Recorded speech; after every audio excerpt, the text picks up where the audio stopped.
The big game is fast approaching, but wait, you still haven't got your tickets. You've spent hours searching, but you're still confused about ticket prices. Time to stop searching. Visit ticketcompare.com. We compare ticket prices for all the popular leagues and tournaments for you. We work only with the most trustworthy sites, so you can have peace of mind when buying your tickets. Compare prices, buy tickets, get to the game. Ticketcompare.com. Buying tickets made simple.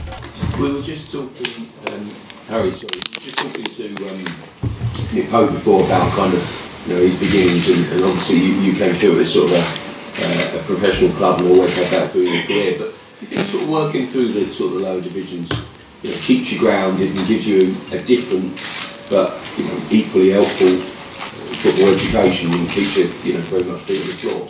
Yeah, definitely. Obviously, there's a lot of people, the way that people come through is all different for everybody. Obviously, myself, Nick Pope and people like Jamie Vardy, we've all come through similar in terms of playing in the lower leagues.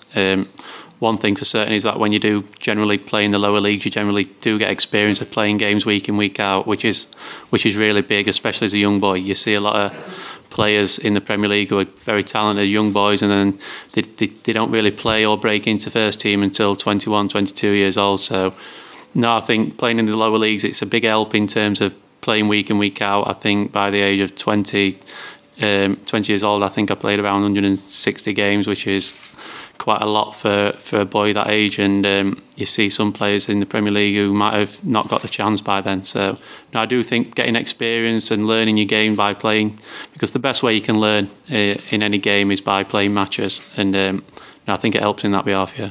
Does it in some way make you a bit hungrier, because you had to wait for your opportunity, and now I don't know, you line up against a lot, no disrespect to them, but they've sort of probably come through Premier League academies. Does it make you that much hungrier, do you think?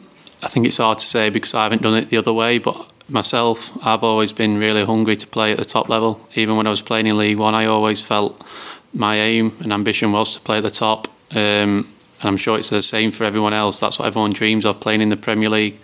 And obviously playing for your country is the pinnacle of everything. So no, it's happened to me, and hopefully I can continue that.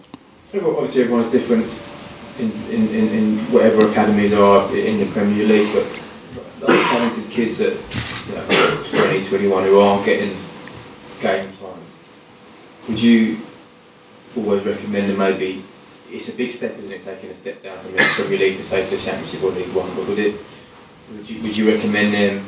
Would your advice to them be go and play a game? I think you obviously got to look at the situation and what the situation is between the club and the player. The biggest thing is playing games for any footballer. If you're not playing games, you can't improve really.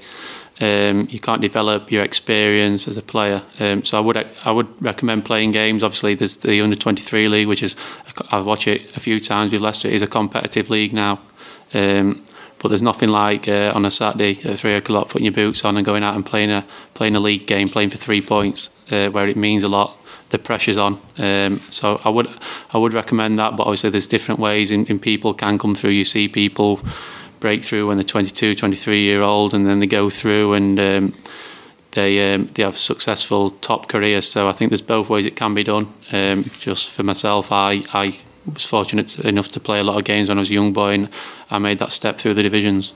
You seem so comfortable on the ball. Was progressing when you were a youngster? Was there a player that you used to watch and admire who you sort of maybe modelled yourself a little bit? No, when I was growing up, I've always said I always looked up to John Terry and Rio Ferdinand, who I feel like at my time there was the best centre half partnership I've watched really in my era. Both very good on the ball, both very comfortable.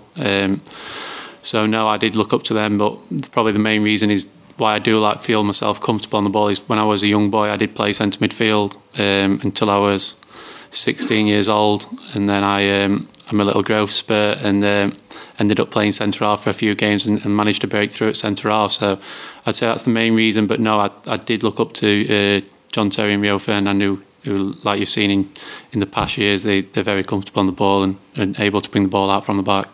When you play every week with Jamie Vardy, your face lit up when you sort of thought back to it. Is it a battle of wills between the pair of you every training session? Do you put one over each other, and is there banter and all the rest of it? Is it that sort of personal duel every time? Yeah, obviously me and Vards, we got on really well. Both Sheffield